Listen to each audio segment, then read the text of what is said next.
بسم اللہ الرحمن الرحیم۔ اللہ تبارک و تعالیٰ کا شکر ہے کہ آج اس نے ہمیں یہ توفیق دی کہ ہم مل کے بیٹھیں اور ایک بہت اہم موضوع پہ بات کریں، اور ہیومن کیئر فاؤنڈیشن کا بھی میں شکریہ ادا کرنا چاہوں گا جنہوں نے اس ویبینار کو آرگنائز کیا۔ اسی طرح تزکیہ فاؤنڈیشن کی جو ٹیم ہے وہ بھی مبارکباد کی مستحق ہے کہ بڑی ایفرٹس پٹ کر رہے ہیں اور ایک بہت ہی یونیک انداز میں لوگوں کی ذہنی، فکری، اخلاقی، روحانی، علمی، معاشرتی، عملی اور ان کی جو پروفیشنل لائف ہے اس سے ریلیٹڈ مختلف طرح کے چیلنجز اور مسائل کو اپنے فورم سے ایڈریس کرنے کی، ڈسکس کرنے کی اور ان کے سلوشنز کو پریزنٹ کرنے کی کوشش کر رہے ہیں۔ آج کا جو ہمارا ٹاپک ہے جس پہ ہم بات کریں گے وہ ایک ایسا موضوع ہے جو قوموں کی تقدیر کو بدل دیتا ہے، اور مجھے اس میں کوئی شک نہیں ہے اور اس بات میں کوئی مبالغہ نہیں ہے اور اس کی صداقت میں 1% بھی ڈاؤٹ نہیں ہے کہ دنیا میں بڑے بڑے جتنے انقلاب آئے ہیں، دنیا میں بڑی بڑی جو تبدیلیاں آئی ہیں،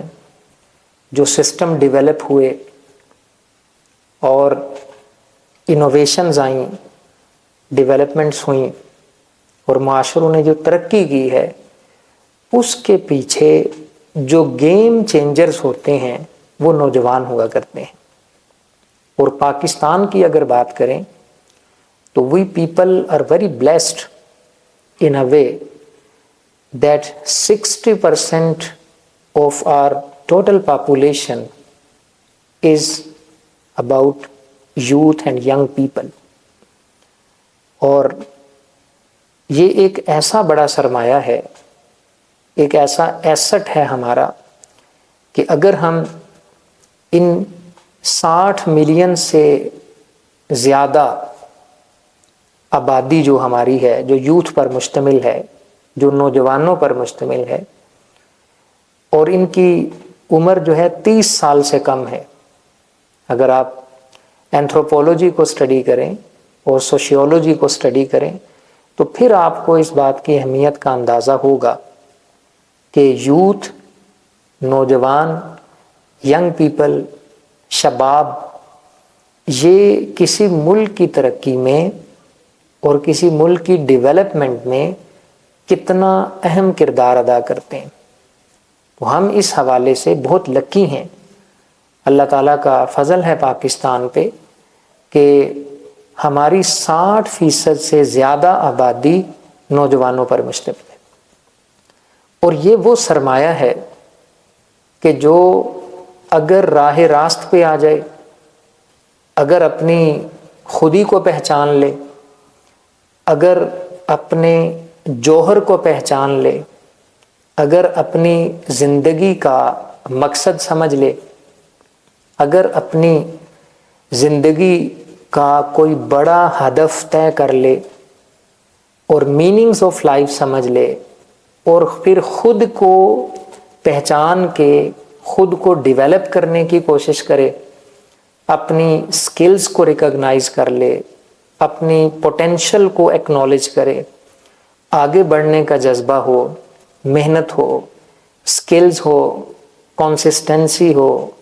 پرسیورنس ہو، ریزیلینس ہو، پیشنس ہو، گریٹیچیوڈ ہو، تو اگر نوجوان اور اگر ہماری یوتھ یہ ویلیوز اپنے اندر ڈیولپ کر لے تو صدیوں نہیں، دہائیوں نہیں، بلکہ کچھ سالوں کے اندر ایک بہت بڑی سوسائٹی میں تبدیلی لے کے آ سکتے ہیں۔ میں آپ کے سامنے کچھ ایگزامپلز رکھتا ہوں۔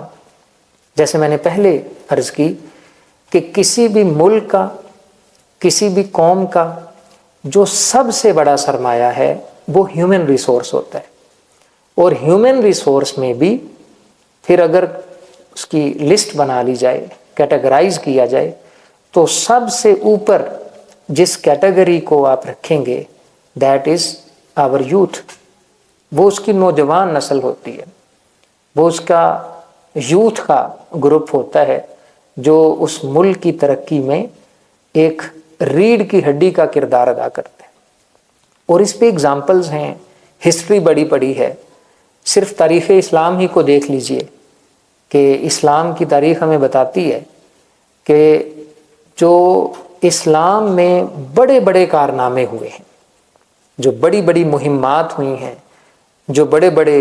اچیومنٹس ہوئی ہیں، جو بڑے بڑے گولز کو حاصل کیا گیا، ان میں اکثر کے پیچھے نوجوان لوگ تھے۔ مثال کے طور پہ حضرت علی رضی اللہ تعالیٰ عنہ کو دیکھیے کہ آپ کی عمر صرف 10 سال تھی جب آپ اسلام قبول کیا آپ نے۔ اس کے بعد آپ نے خندق میں اور غزوہ خیبر میں وہ جوہر دکھائے کہ دنیا حیران ہو گئی۔ حضرت عبداللہ بن عباس رضی اللہ تعالیٰ عنہ صرف 13 سال عمر ہے۔ آج کے 13 سال کے بچے کو آپ دیکھیں تو اس کی لائف میں کیا سیریسنیس ہوتی ہے، وہ تو سنجیدہ ہی نہیں ہوتا، اس کو زندگی کے اونچ نیچ کا پتہ نہیں ہوتا، اس کو معاملات زندگی کا فہم نہیں ہوتا، اس کو حتیٰ کہ اکثریت کو اس دنیا میں آنے کا مقصد ہی پتہ نہیں ہوتا۔ لیکن عبداللہ بن عباس رضی اللہ تعالیٰ عنہ 13 سال کی عمر ہے، آپ صلی اللہ علیہ وسلم کی خدمت میں حاضر ہوتے ہیں اور آگے جا کے تفسیر کے امام بن جاتے ہیں۔ اسی طرح حضرت زید بن ثابت رضی اللہ تعالیٰ عنہ جن کی عمر صرف 17 سال تھی، اور وہ آپ صلی اللہ علیہ وسلم کے کاتبین وحی میں سے تھے، یعنی جو قرآن نازل ہوتا وہ اس قرآن کو، وحی کو آپ صلی اللہ علیہ وسلم کی اجازت سے لکھا کرتے تھے، جو بعد میں قرآن مجید کی کمپائلیشن ہوئی، قرآن مجید کی تدوین ہوئی۔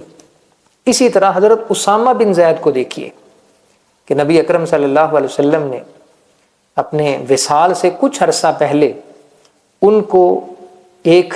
مہم کا انچارج بنایا، کمانڈر ان چیف بنایا، اور اس وقت ان کی عمر صرف 18 سال تھی، صرف 18 سال۔ آج کا 18 سال کا جو بچہ ہے وہ یوزلی میٹرک میں ہوتا ہے، اس کو کوئی اتنی زیادہ سینس نہیں ہوتی، لیکن اسامہ بن زید کی تربیت اس طرح سے ہوئی تھی رضی اللہ تعالیٰ عنہ کہ وہ 18 سال کی عمر میں ایک لشکر کی کمانڈ کر رہے ہیں۔ اسی طرح حضرت مصعب بن عمیر کو دیکھ لیجئے، 20 سال عمر ہے،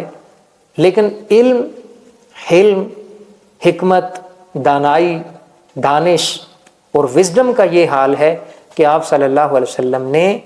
مدینہ منورہ میں اپنی طرف سے ان کو مبلغ اسلام بنا کر بھیج دیا، یعنی ان کو قائد بنا کے بھیجا، ان کو امام بنا کے بھیجا،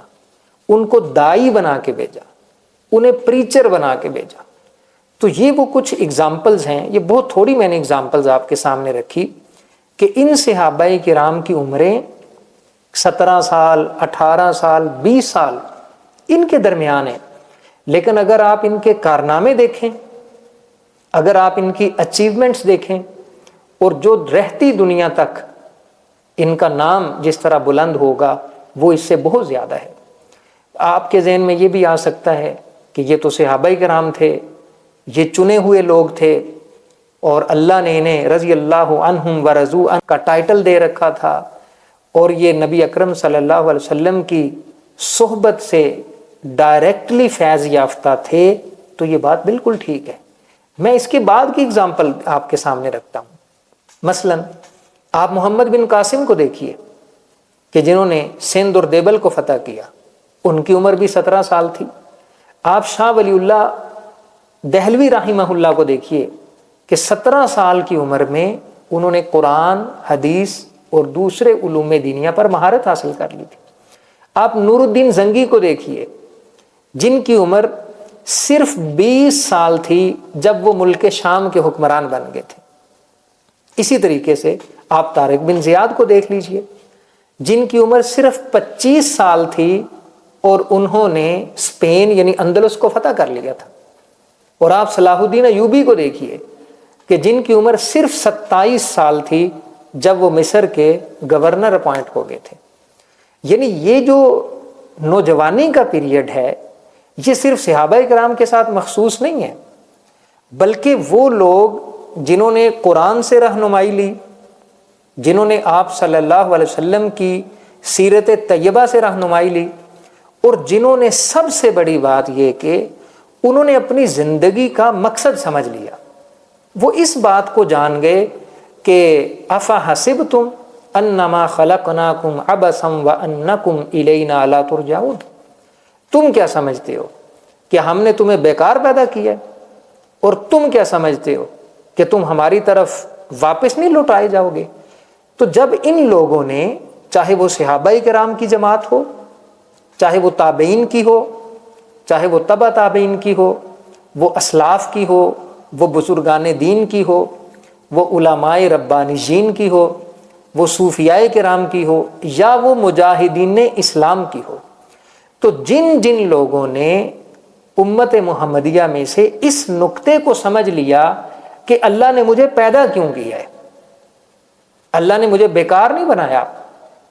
اللہ نے مجھے اگر پیدا کیا ہے تو اس کے پیچھے کوئی حکمت ہے، کیونکہ اس کا فرمان ہے ربنا ما خلقت ھذا باطلا سبحانک فقنا عذاب النار، اے ہمارے رب تو نے کوئی چیز بیکار پیدا نہیں کی۔ تو جب اس نے ہمارے اوپر اتنی انویسٹمنٹ کی کہ ہمیں پیدا کیا، ہمیں عقل دی، ہمیں شعور دیا، ہمیں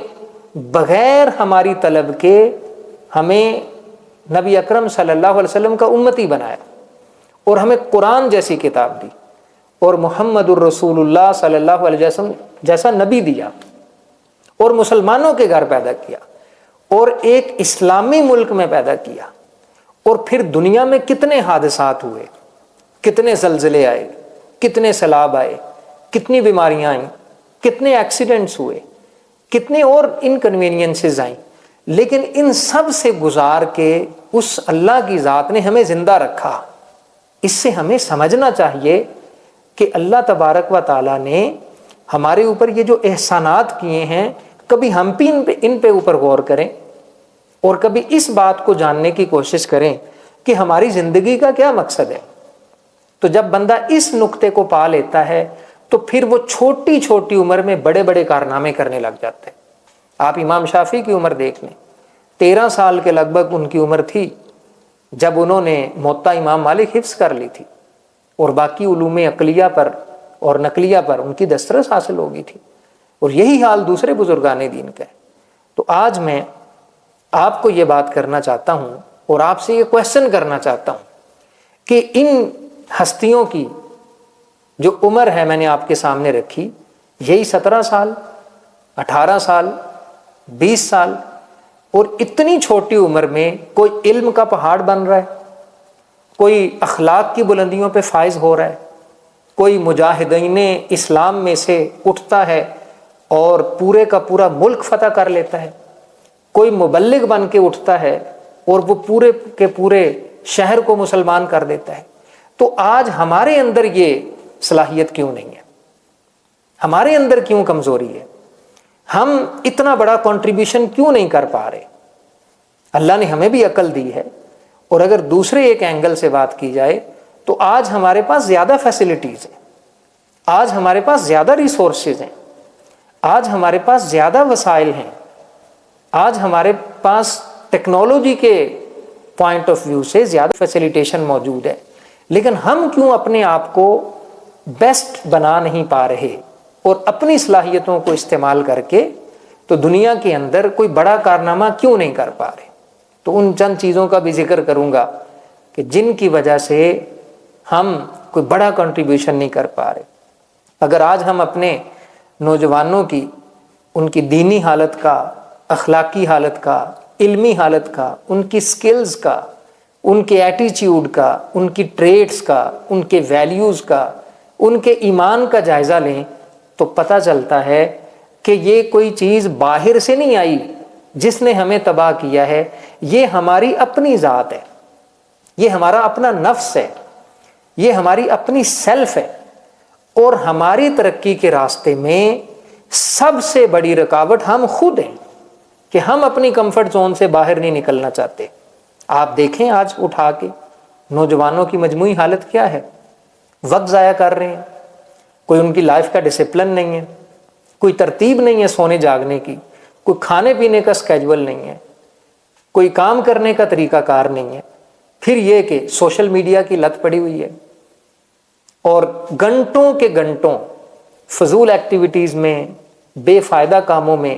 گھنٹوں کے گھنٹوں وہ سوشل میڈیا کے اوپر ضائع کر دیتے ہیں. کتنے نوجوان ایسے ہیں جو ڈرگز ایڈکٹڈ ہیں، نشہ کرتے ہیں یونیورسٹیز کے اندر، کالجز کے اندر.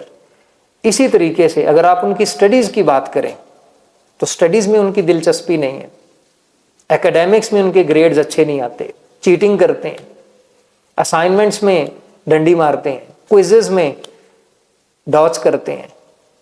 تو یہ وہ ویلیوز ہیں، نیگیٹو ویلیوز انفارچونیٹلی. اسی طریقے سے کردار کی کمزوری ہے، اپنی کوئی ویلیوز نہیں ہے، دیانتداری نہیں ہے، امانت داری نہیں ہے، لائف کا کوئی بڑا ویژن نہیں ہے، سکلز نہیں ہے، ڈگری لے لی ہے آتا نہیں ہے، انجینئر بن گئے ہیں پریکٹیکلی پاس کوئی سکل نہیں ہے انفارچونیٹلی. تو یہ وہ بیماریاں ہیں کہ جن کی وجہ سے ہم لوگ پیچھے رہ گئے ہیں، اور یہ وہ ہماری اخلاقی کمزوریاں ہیں اور ایمانی کمزوریاں ہیں کہ جن کی وجہ سے ہم آگے نہیں بڑھ پا رہے. میں کچھ آپ کے سامنے سٹیٹس بھی رکھوں گا کہ اگر آپ پاکستان کی، اور یہ ساری ریسرچ بیسڈ فگرز ہیں میرے پاس، آپ پاکستان کی یونیورسٹیوں میں اگر جائزہ لیں اور اوور آل پاکستان میں تقریباً کوئی 67 لاکھ لوگ، یعنی 6.7 ملین لوگ اس وقت پاکستان میں ایسے ہیں جو باقاعدگی سے نشہ کرتے ہیں، ڈرگز ایڈکٹڈ ہے. اور ان 67 لاکھ میں سے جو اکثریت ہے وہ ہمارے نوجوانوں کی ہے، چاہے وہ سگریٹ کا کش لگاتے ہوں یا نسوار ڈالتے ہوں یا اس سے آگے بڑھ کے جو اور دوسری طرح کی ڈرگز ایڈکٹڈ وہ چیزیں ہیں ان کو یوز کرتے ہوں. اسی طریقے سے 44% نوجوان ایسے ہیں جو کسی نہ کسی ایجوکیشنل سٹیج پہ، چاہے کالج ہو یا یونیورسٹی ہو، 44% نوجوان وہ ڈرگز کو یوز کر چکے ہوتے ہیں. سوشل میڈیا کی اگر بات کریں تو تقریباً ہر نوجوان، ایک ایوریج میں بتا رہا ہوں فگر آپ کو، کہ ایک ایوریج اندازے کے مطابق تقریباً ایک نوجوان 5-6 سوشل میڈیا پلیٹ فارمز پہ ایکٹیو نظر آتا ہے. سٹڈیز میں پیچھے ہے، ایگزام میں جی پی اے کم ہے، سکل نہیں ہے، نالج نہیں ہے، کانسیپچول کلیئرٹی نہیں ہے، اور سوشل میڈیا کے اوپر پاکستان کو تبدیل کرنے چلا ہوا ہے اور دنیا کو تبدیل کرنے چلا ہوا ہے. خود نماز نہیں پڑھنی، خود قرآن دیکھ کے نہیں پڑھنا آتا، عربی زبان نہیں سیکھی، قرآن کا ترجمہ نہیں آتا، اپنا اندر جو ہے تکبر سے، حسد سے، غیبت سے، ناشکری سے، لالچ سے، ان چیزوں سے بھرا پڑا ہے. لیکن پوری دنیا کی فکر ہے، امت کی فکر ہو رہی ہے، فلسطین کی فکر ہو رہی ہے. وہ بھائی چینج ہمیشہ اپنے اندر سے آتی ہے. اگر آپ خود راہ راست پہ نہیں ہیں، اگر آپ کا خود ایمان نہیں مضبوط، آپ خود سچے نہیں ہیں، آپ خود صادق نہیں ہیں، آپ خود امین نہیں ہیں، آپ قابل اعتبار نہیں ہیں، تو دنیا تو بہت دور کی بات ہے، آپ 2 لوگوں کو چینج نہیں کر سکتے. آپ نبی اکرم صلی اللہ علیہ وسلم کا طرز عمل دیکھیں کہ جب لوگوں نے آپ کے اوپر اعتراضات کیے کہ کیا دلیل ہے اس بات کی کہ آپ اللہ کے نبی ہیں، تو آپ نے کیا فرمایا؟ فَقَدْ لَبِثْتُ فِيكُمْ أُمُرًا مِّن قَبْلِهِ أَفَلَا تَعْقِلُونَ. لوگوں میں نے تمہارے اندر ایک عمر گزاری ہے، آپ میری عمر کو دیکھو، میری پوری زندگی کو ٹٹولو. کہیں ایسا ہوا ہے کبھی کہ میں نے کبھی جھوٹ بولا ہو، امانت میں خیانت کی ہو،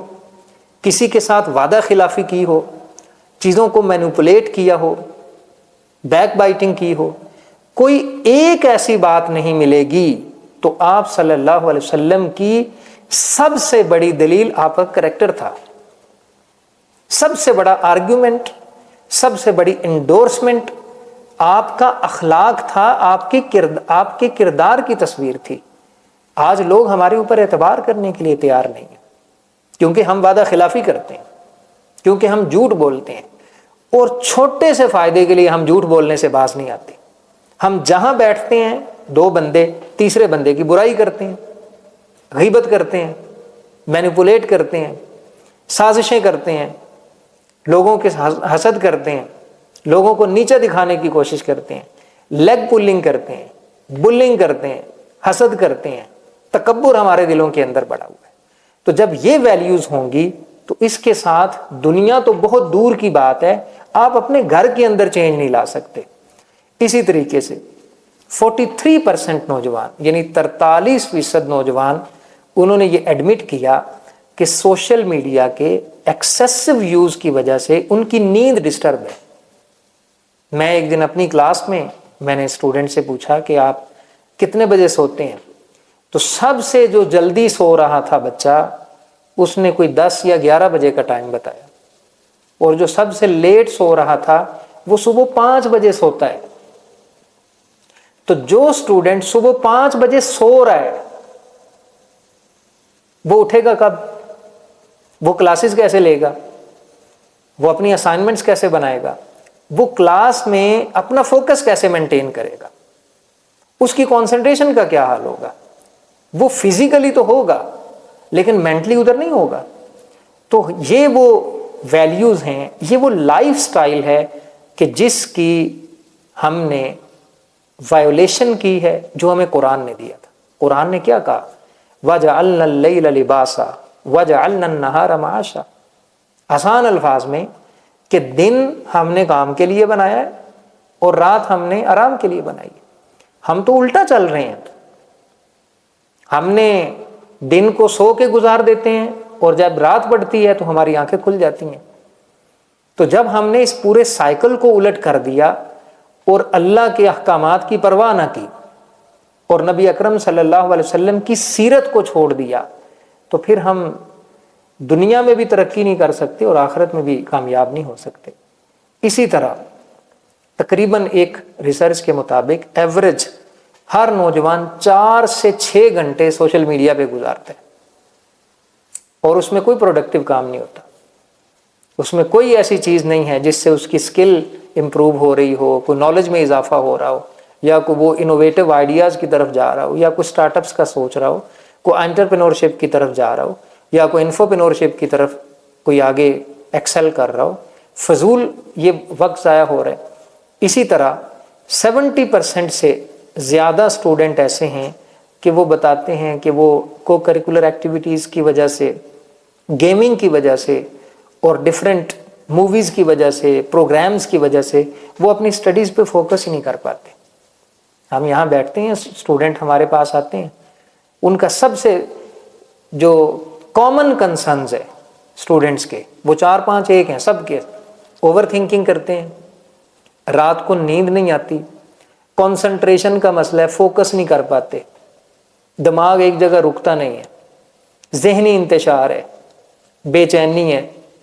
سکون نہیں ہے۔ تو جب ہم ہر وقت ٹک ٹاک پہ سکرولنگ کریں گے اور فیس بک پہ 4-6 گھنٹے گزار دیں گے اور مائنڈ کو ریسٹ کرنے ہی نہیں دیں گے، اور وہ ایک جگہ سے سوئچ کرے گا دوسری جگہ، اور دوسری جگہ سے پہلی جگہ سے تیسری جگہ، اور اس کو ملٹی ٹاسکنگ بنا دیں گے، تو پھر کس طرح سے فوکس کیسے امپروو ہوگا؟ یہ تو شکر کریں کہ اس طرح کے حالات میں تو بندہ پاگل ہو جاتا ہے۔ جس کا لائف سٹائل اس طرح کا ہو کہ وہ رات کو لیٹ نائٹ تک جاگ رہا ہے اور 4-6 گھنٹے وہ موبائل کے اوپر لگائے جا رہا ہے، اس کو تو پاگل ہونا چاہیے، اور یہ اس کو سمجھ نہیں آ رہی ہوتی۔ ورنہ اگر سائیکولوجسٹ کو وہ کنسلٹ کرے تو وہ اس کو پتہ چلے گا کہ وہ بہت حد تک اب نارمل ہو چکا ہے۔ تو اب تو چونکہ سب کوئی فرق لگا ہوا ہے تھوڑا تھوڑا، اس لیے وہ کسی کو فیل نہیں ہوتا۔ ورنہ اگر کوئی سمجھدار بندہ دیکھے تو وہ بتا سکتا ہے کہ آپ کا جو ایٹیچیوڈ ہے جو بات کرنے کا طریقہ ہے یا جو لائف سٹائل ہے، یہ نارمل لوگوں کی والا نہیں ہے، یہ اب نارمل لوگوں کی طرح ہے۔ تو یہ وہ چیزیں ہیں کہ جن کی وجہ سے آج کا جو ہمارا نوجوان ہے وہ اپنی پوٹینشل کو یوٹیلائز نہیں کر پا رہا، وہ اس بات کو سمجھ ہی نہیں پا رہا کہ میری زندگی کا مقصد کیا ہے،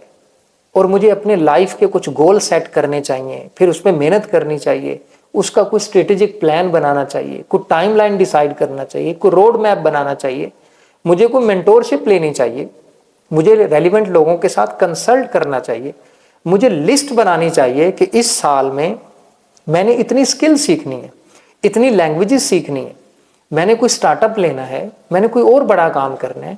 تو جب تک وہ اپنی زندگی میں سنجیدگی نہیں لے کے آئے گا اور اس بات پہ غور نہیں کرے گا کہ میں یہاں کیوں آیا ہوں، اور زندگی کا مطلب کیا ہے، اور زندگی کا آخر کیا ہے، اور مجھے یہاں سے واپس بھی پلٹ کے جانا ہے، اس وقت تک اس کی لائف میں کوئی بڑی تبدیلی نہیں آ سکتی۔ تو میں آپ کی توجہ اس بات کی طرف دلانا چاہوں گا کہ آپ صرف سٹوڈنٹس نہیں ہیں، آپ ایک انڈیویجول نہیں ہیں، بلکہ آپ پاکستان کے ایک ذمہ دار شہری ہیں، اور آپ کے کاندھوں کے اوپر بہت بڑی رسپانسبلٹی ہے، اور اس رسپانسبلٹی کے اگینسٹ کل قیامت کے دن آپ کے اوپر اکاؤنٹیبلٹی ہوگی کہ آپ سے یہ پوچھا جائے گا ثم لتسألن یومئذ عن النعیم، ایک ایک نعمت کے بارے میں پوچھا جائے گا کہ ہم نے تمہیں یہ والی نعمت اپنی سستی کی وجہ سے، اپنی نالائکی کی وجہ سے، اپنے وقت ضائع کرنے کی وجہ سے وہ BS تک رہ جاتا ہے، تو اس سے سوال ہوگا کہ تمہارے اندر پوٹینشل PhD والا ہم نے رکھا تھا، تم BS پہ کیوں سٹاپ کر گئے؟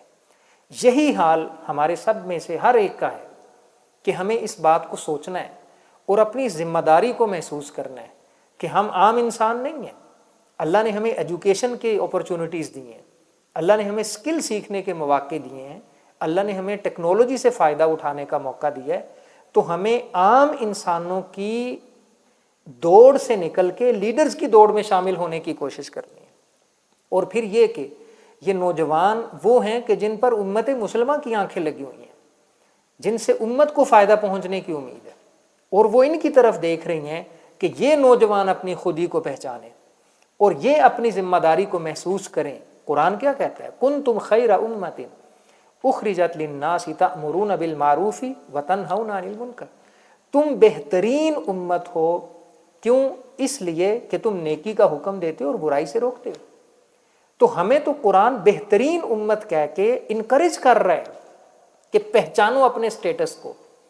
پہچانو اپنی عزت کو، پہچانو اپنے وقار کو، اور یہ دیکھو کہ اللہ نے تمہیں سب سے بہترین امت میں سے پیدا کیا ہے اور سب سے اعلیٰ امت بنایا ہے۔ آج اگر ہم اس کی قدر نہیں کریں گے تو پھر ہم اس ٹائٹل سے محروم ہو جائیں گے۔ اور پھر یہ کہ ہماری جو ذمہ داری ہے کہ هو الذی ارسل رسولہ بالہدی ودین الحق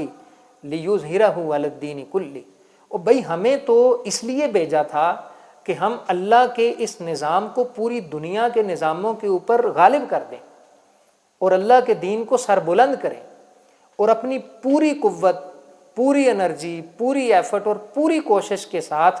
اللہ کے نظام کو دنیا کے اندر نافذ کرنے کی کوشش کریں۔ یہ ہماری ذمہ داری ہے۔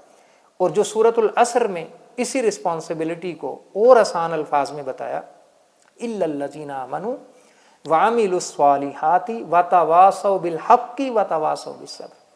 کہ وہ خود بھی ایمان اور عمل صالح کرتے ہیں اور دوسروں کو اس کی تلقین کرتے ہیں۔ تو آج ہمارے پاس وقت ہے، اور میں آپ سے یہ اوپنلی کہنا چاہوں گا کہ نکلیں اس امیجینیشن کی دنیا سے، اور نکلیں اس فینٹیسی سے، اور نکلیں اس ورچوئل ریالٹی سے، اور نکلیں اس سوشل میڈیا کے گلیمر سے، اور اپنی ذمہ داریوں کو محسوس کریں۔ آپ یقین کریں، آپ صرف ایک چیز اپنے اندر پیدا کر لیں، اور یہی میں آج میسج آپ کو دینا چاہوں گا، صرف ایک چیز، اور وہ ہے سیریسنس۔ پہچانیں اپنی خودی کو، اور یہ سوچیں کہ اللہ نے ہمیں اس دنیا کے اندر کیوں بھیجا ہے، ایک بہت بڑی ذمہ داری دے کے بھیجا ہے۔ افحسبتم انما خلقناکم عبثا، اللہ نے ہمیں بیکار پیدا نہیں کیا، ایک ذمہ داری دی ہے، اور کل اس پہ اکاؤنٹیبلٹی ہونی ہے۔ کل ہمیں جواب دینا ہے. جیسے وہ حدیث ہے نا کہ بنی آدم کو ہلنے نہیں دیا جائے گا جب تک وہ 5 چیزوں کے جواب نہ دے دے. اور ان میں سے ایک یہ بھی ہے بتاؤ جوانی کیسے گزاری. تو آج ہمارے پاس وقت ہے کہ ہم اپنے آپ کو امپروو کریں, اس ذمہ داری کو سمجھیں, اکاؤنٹیبلٹی سے ڈریں, اور پھر یہ جو رسول اللہ کا مشن ہے, جو اللہ نے ہمارے اوپر یہ ذمہ داری ڈالی ہے, اس کو محسوس کریں اور اپنے کمفرٹ زون سے نکل کے اپنے ایمان کو اسٹرینتھن کریں, اخلاق کو بہتر بنائیں, اسکل سیٹ سیکھیں, ایجوکیشن میں آگے بڑھیں, اور ان ساری چیزوں کو جو پازیٹیو ہیں اپنی لائف میں ڈیولپ کریں, کیونکہ نوجوانوں سے ہی توقع کی جا سکتی ہے کہ وہی دنیا کے اندر کوئی بڑی چینج لا سکتے ہیں. اللہ تعالیٰ سے دعا ہے کہ جتنی ہم نے باتیں کی ہیں ان پر ہمیں عمل کرنے کی اور اپنی لائف کو میننگ فل بنانے کی توفیق عطا فرمائے. Once again thank you very much for Tazkiya foundation and human care foundation for organising such insightful webinar and providing us an opportunity to interact with the people in the form of gathering. Thank you very much.